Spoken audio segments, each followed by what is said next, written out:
আসসালামু আলাইকুম সবাইকে। ফাইন্যান্স উইথ ফারজানা চ্যানেলে সবাইকে স্বাগতম।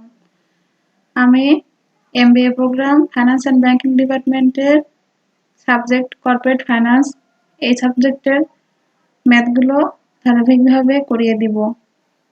এর আগে আমি project appraisal and management subject এবং investment banking and lease financing এই দুটো সাবজেক্টের ম্যাথ চ্যাপ্টার ওয়াইজ ধারাবাহিকভাবে করিয়ে দিয়েছি। তো আজকে থেকে আমি কর্পোরেট ফাইন্যান্স এই সাবজেক্টের ম্যাথগুলো করব। এই সাবজেক্টের ম্যাথ শুরু হয়েছে চ্যাপ্টার 2 থেকে। চ্যাপ্টার 2 এর নাম ছিল টাইম ভ্যালু অফ মানি। তো এই চ্যাপ্টারের ম্যাথ করতে গেলে আমাদের বেশ কিছু সূত্র জানতে হবে। আজকে মূলত আমি সূত্রগুলো দেখিয়ে দিব। তো চলেন সূত্রগুলো দেখে নেওয়া যাক।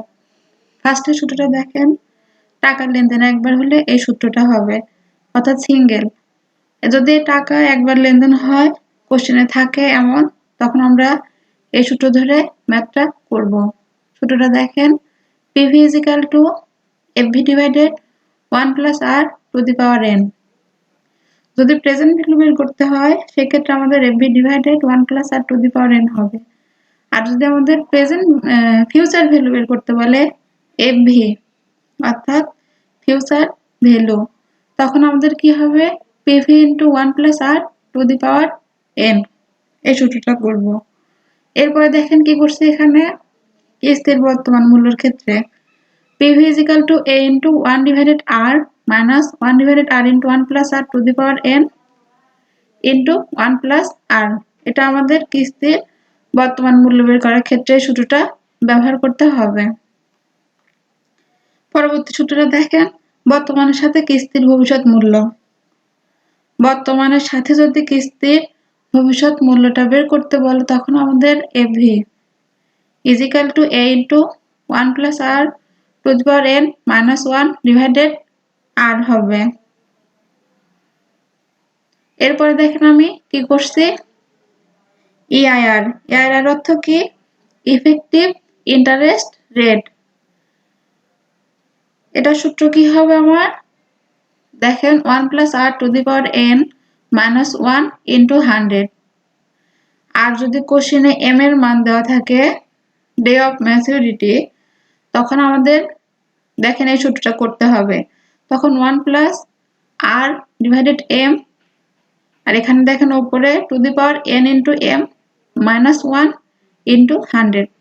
এই সূত্রটা আমাদের করতে হবে, অর্থাৎ সেম সূত্র, m আছে বিধায় আর এর নিচে m হবে আর n এর সঙ্গে m আমাদের গুণ করতে হবে।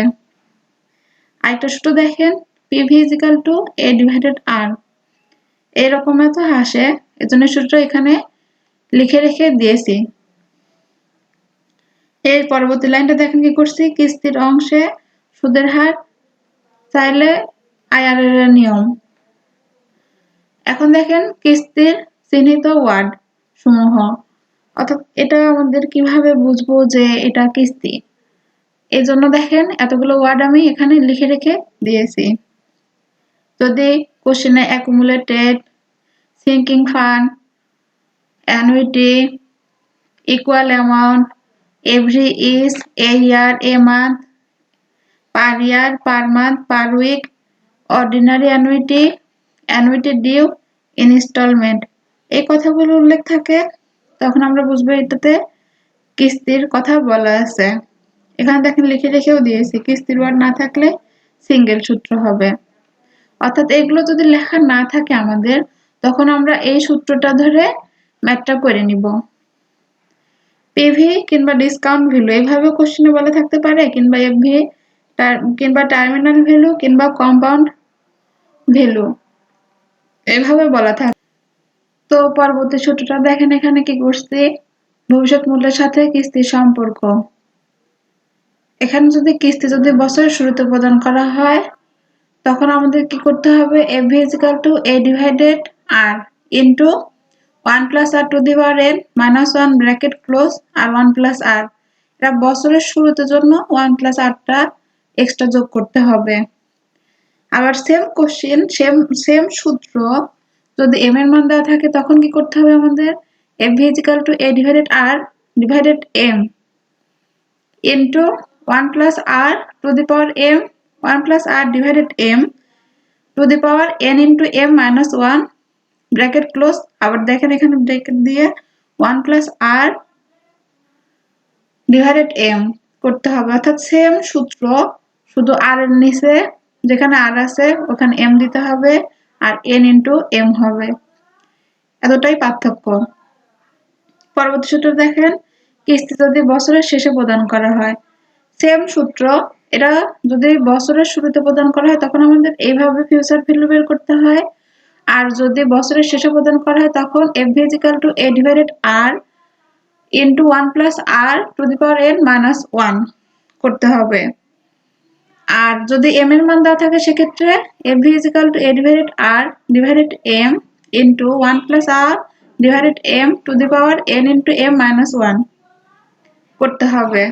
এটা আমাদের বছরের শুরুতে আর শেষে ছিল। এখানে দেখেন বর্তমান মূল্যের সাথে কিস্তির সম্পর্ক, তখন আমাদের কি করতে হবে, FV is equal to A into 1 divided R minus 1 divided R into 1 plus R to the power n করতে হবে। আর এটারই ফিউচার ভ্যালু যখন বের করতে যাব তখন আমাদের সূত্রটা কেমন হবে, A into 1 plus R divided m into n into m minus 1 divided R divided m, আর এখান থেকে 1 plus R divided m করতে হবে। এই তো, আর দেখেন বাকি কি লিখে রেখে দিয়েছি এখানে আমি, FV এর ক্ষেত্রে 1 plus R শেষে হবে কিনা, এখানে দেখেন যদি কিস্তি শুরুতে প্রদান করে তবে হবে, আর যদি কিস্তি শেষে প্রদান করে তখন হবে না। অর্থাৎ আমাদের যদি 1 plus R টা প্রেজেন্ট ভ্যালুর ক্ষেত্রে মানে 1 plus R সূত্রের লাস্টে হবে কি না, যদি শুরুতে প্রদান করা হয় কিস্তিটা তখন আমাদের 1 plus R টা করতে হবে, আর যদি শেষে করা হয় তখন করতে হবে না। তো এই ছিল আমার এই টাইম ভ্যালু অফ মানি এই চ্যাপ্টারের সূত্রগুলো। আমি পরবর্তী ভিডিওতে এই চ্যাপ্টারের ম্যাথগুলো করিয়ে দিব। ততক্ষণ পর্যন্ত সবাই ভালো থাকবেন, আমার জন্য দোয়া করবেন। আজকের মতো এই পর্যন্তই। আসসালামু আলাইকুম।